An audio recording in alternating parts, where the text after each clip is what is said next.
Imagine if everything in your life that you were embarrassed by or ashamed of would play on a screen for everyone to see.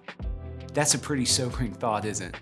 If there was a documentary made about your life without any edits and all the details, all the challenges, all the struggles, all the things you're ashamed of were put on display for everyone to see, that would be excruciating and incredibly painful. Well, in John chapter 4, we actually see a version of this unfold. Jesus has an encounter with a woman at a well. It's a woman that, according to custom and according to the culture, he really should have never interacted with at all. For you see, Jesus encounters a woman from Samaria. He is a Jew. And the scripture tells us Jews and Samaritans did not interact with one another at all. But Jesus blows through those cultural barriers and has a conversation with this woman who has come to draw water at the well. John chapter 4 tells us that she's come to draw water at an unusual time, for it's actually the heat of the day. And as was custom at the time, women would go to the well to draw water before the heat of the day, so that the difficult task of getting water out of the well would be made a little bit easier before the sun was burning brightly in the sky. But this woman comes to the well at a time where she expects to see no one else. She's hoping she'll be all by herself. For you see, those who know a little bit of her story know that her story is full of shame and brokenness. Perhaps even some who know her story have contributed to the shame and brokenness based on the way they've judged her or said things about her because of the decisions that she made.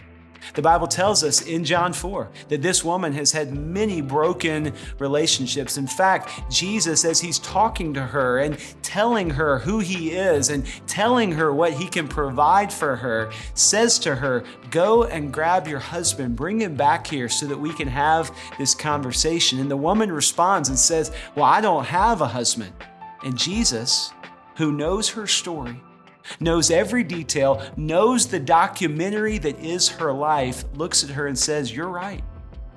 You've had 5 husbands, and the one you're with now is not your husband. This is a woman who has experienced great pain in relationships. This is a woman who has gone through brokenness after brokenness after brokenness. And the man that she's now living with is not her husband." Jesus knows it all.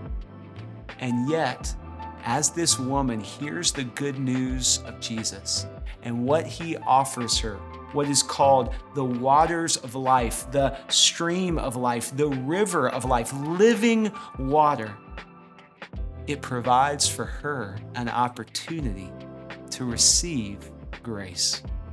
This woman's life is changed through an encounter with Jesus Christ because Jesus, knowing every detail of her story, does not condemn her, does not cast her aside, and does not shame her.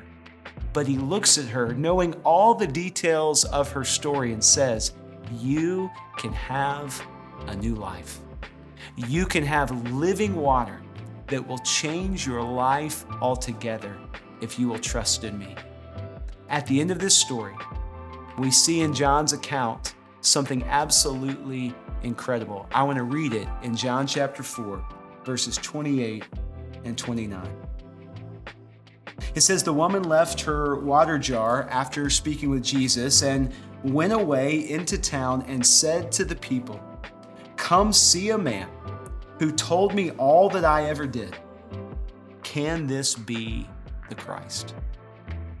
Remember how we started this devotional? Imagine if everything you've ever done had been put on full display for all to see.